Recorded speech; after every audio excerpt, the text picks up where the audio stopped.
Assalamualaikum warahmatullahi wabarakatuh. Bismillahirrahmanirrahim.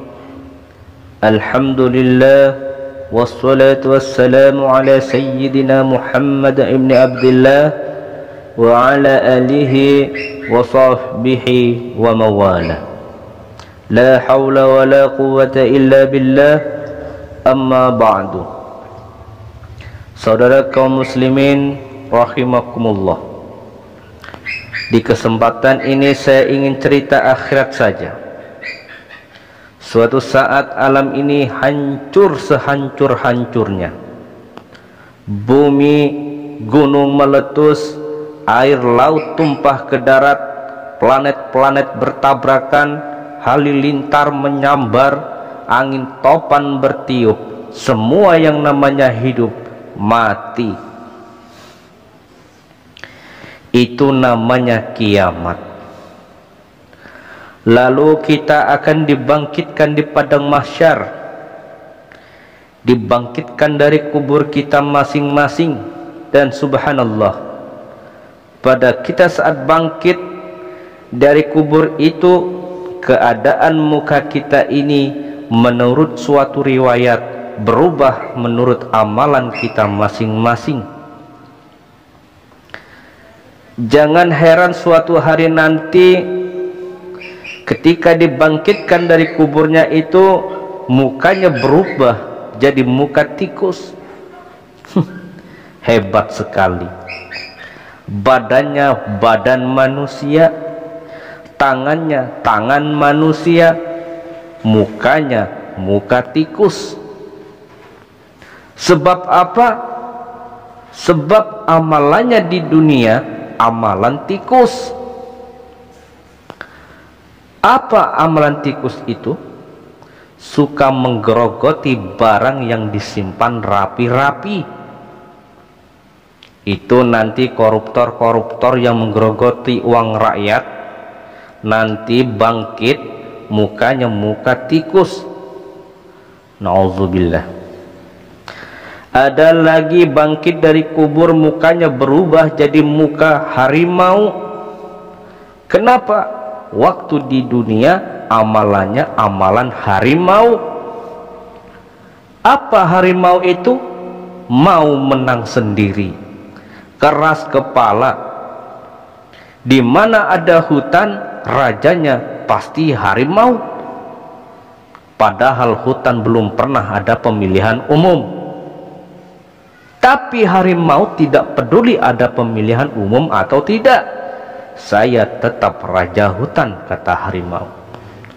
Setelah naik jadi raja di hutan, harimau bukan jadi melindungi rakyatnya, malah makanin rakyatnya itu. Orang-orang yang mau benar sendiri. Ada lagi yang bangkit dari kubur, badan gagah, mukanya muka monyet. Sebab apa? Waktu di dunia amalannya amalan monyet. Apa itu? Rakus, serakah, tamak. Coba monyet itu dikasih pisang, dimakan, berikan lagi, pegang, berikan lagi, kakinya yang megang. Temannya diberikan, masih dirampas juga. Itu monyet, serakah. Kalau mental monyet bergentayangan di republik ini, maka pemerataan akan jadi dongeng. Kaum muslimin yang berbahagia, pada saat itu di akhirat nanti setiap orang sibuk dengan urusannya masing-masing. Boleh jadi setiap kita lalu dimintakan pertanggungan jawab. Bisa jadi orang tua tidak sempat mengingat anaknya, saudara tidak sempat memikirkan saudaranya. Setiap orang akan dimintakan pertanggungan jawab. Dalam kondisi seperti itu Rasulullah mengajarkan kepada kita sekalian, sab'atun yazilluhumullahu yauma la zilla illa zilluh. Ada 7 golongan manusia di akhirat nanti akan langsung mendapat perlindungan dari Allah Subhanahu wa ta'ala. Orang lain sibuk, dia tenang. Orang lain resah dan gelisah, dia ayem. Kenapa? Sebab mendapat perlindungan langsung dari Allah Subhanahu wa ta'ala. Sebab di dunia memberikan perlindungan untuk orang banyak. Siapa mereka? Mudah-mudahan kita termasuk di dalamnya. Mencari perlindungan Allah lebih-lebih dalam situasi sekarang ini. Imamun adil, yang akan mendapat perlindungan langsung dari Allah, pemimpin yang adil.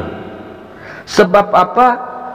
Pemimpin yang adil melindungi banyak rakyat, maka pantas di akhirat dilindungi oleh Allah Subhanahu wa ta'ala. Kita ini kan zon politikan, kita ini makhluk yang tak mungkin hidup sendiri-sendiri. Untuk melaksanakan hajat bersama, kita memerlukan pemimpin.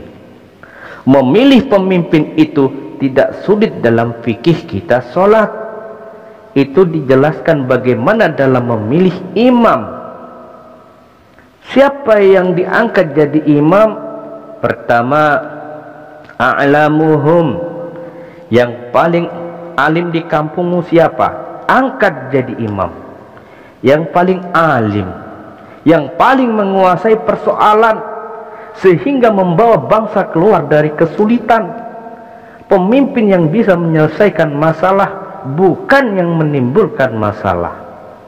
Apalagi pemimpinnya jadi masalah, bagian dari masalah. Ini namanya pengurus jadi urusan. A'lamuhum. Pak, di kampung saya ada 2 orang, alimnya sama, yang mana jadi imam? Absahuhum, yang lebih fasih lidahnya, yang paling pandai menyuarakan aspirasi rakyatnya. Yang satu alim tapi pelo, yang satu alim tidak pelo. Yang tidak pelo jadi imam. Kenapa? Tidak sah orang fasih bermakmum pada imam pelo. Pak, ini imam pelo, makmum pelo, semua sah. Namanya kampung pelo. Aduh Pak, ini ada 2 orang alimnya sama, fasihnya sama, yang mana jadi imam? Aktsaruhum sinnan, yang lebih tua umurnya. Nah, di sini senioritas baru dihitung. Lahirnya bareng Pak, yang mana jadi imam? Awaluhum hijratan, yang lebih dulu tinggal di situ, yang punya semangat nasionalisme yang tinggi, yang cinta kepada bangsa dan rakyatnya.